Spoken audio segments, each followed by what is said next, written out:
আসসালামু আলাইকুম রহমতুল্লাহ। আমরা জানি আমেরিকাতে অথবা যুক্তরাষ্ট্রে অথবা যুক্তরাজ্যে, চাইনাতে, জাপানে প্রচুর ইউনিভার্সিটি আছে। আর আমাদের দেশে অথবা আমাদের মতো তৃতীয় বিশ্বের দেশগুলোতে অথবা অনুন্নত দেশগুলোতেও অনেকগুলো ইউনিভার্সিটি আছে। তাহলে তাদের ইউনিভার্সিটি আর আমাদের ইউনিভার্সিটির মধ্যে পার্থক্যটা কোথায়? অথবা বলতে গেলে তাদের ইউনিভার্সিটি প্রতি বছর ভালো ভালো আউটকাম বের করো অথবা তাদের ইউনিভার্সিটি প্রতি বছর ভালো ভালো আউটপুট বের হয়। তাদের ইউনিভার্সিটিগুলো থেকে অনেক ভালো ভালো রিসার্চ বের হয় অথবা পুরো মানব জাতির জন্য উপকারী অনেক বিষয় বের হয়, অনেক অনেক বিষয় আবিষ্কৃত হয়। কিন্তু আমাদের মতো দেশগুলোতে এগুলো বের হয় না।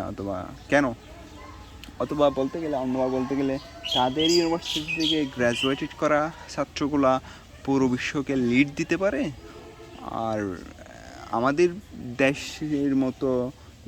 দেশের ইউনিভার্সিটিগুলো থেকে বের হওয়া গ্রাজুয়েটরা কেন পুরো বিশ্বকে লিড দিতে পারে না? পার্থক্যটা কোথায়? পার্থক্যটা হচ্ছে আমাদের স্টুডেন্টের মধ্যে অথবা আমাদের পরিবেশের মধ্যে। আমরা যদি বলি সুযোগ সুবিধা, অবশ্যই একটা সুযোগ সুবিধার মধ্যে একটা ব্যবধান আছে। তারা যে সুযোগ সুবিধা পায় আমাদের ইউনিভার্সিটিগুলো ওই সুযোগ সুবিধাগুলো পায় না। কিন্তু এই সুযোগ সুবিধা সবসময় যে 10/90, 20/80 সেরকম না।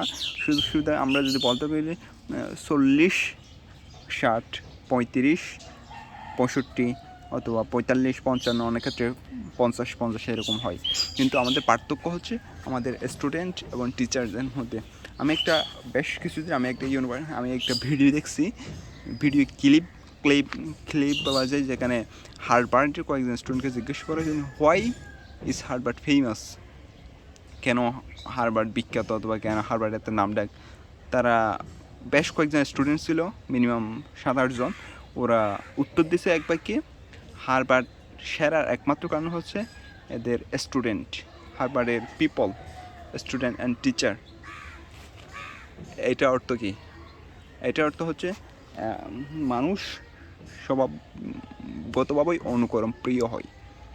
এখন একজন স্টুডেন্ট যদি দেখে তার পাশের শিক্ষার্থী নিয়মিত রিসার্চ করতেছে অথবা নিয়মিত পড়াশোনা করতেছে এবং তার জীবনে আরও ভালো হওয়ার জন্য প্রচেষ্টা চালাচ্ছে, এবং পাশাপাশি তার টিচাররা তাকে উদ্বুদ্ধ করছে এবং অনুপ্রাণিত করছে, তাহলে তার আশেপাশে যে স্টুডেন্টরা আছে তারা অনুপ্রাণিত হয়, সে নিজে অনুপ্রাণিত হয়। এভাবে কালেকটিভ প্রচেষ্টার মাধ্যমে তারা উন্নতি করে এবং উন্নতি করতে পারে খুব ইজিলি।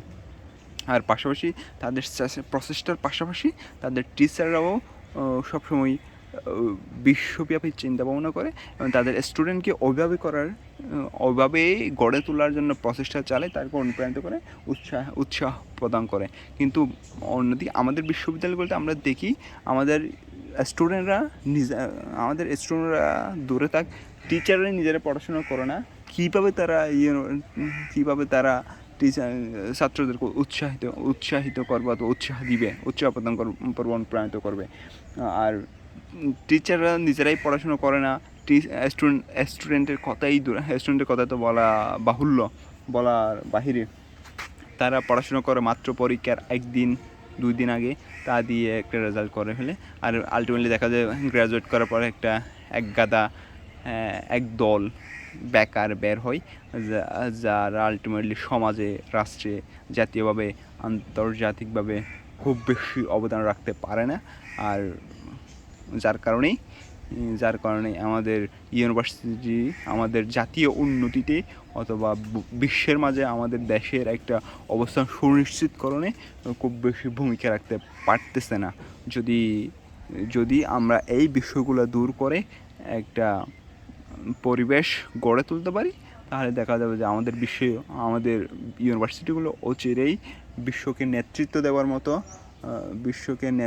দেওয়ার মতো লোকবল তৈরি করতে পারবে, এবং যার ফলশ্রুতিতে বাংলাদেশ ও ও অতি শীঘ্রই একটা উন্নত জাতিতে অথবা উন্নত দেশে পরিণত হতে পারবে। অন্যতায় পড়াশোনাকে বাদ দিয়ে উন্নত হয়েছে অথবা আমরা উন্নত জাতি যত দাবি করা হোক না কেন, তা আলটিমেটলি খুব বেশি ইফেক্টিভ হবে না। বাহিরে চকচক করলে যেমন শোনা হয় না, তাহলে বাহিরে চাকচিক্যময় হয়, কিন্তু যখন ভিতরে দেখা যাবে তাহলে আলটিমেটলি পুরোটাই ফাঁপা। আশা করি আমরা রিয়েলি খুব শীঘ্রই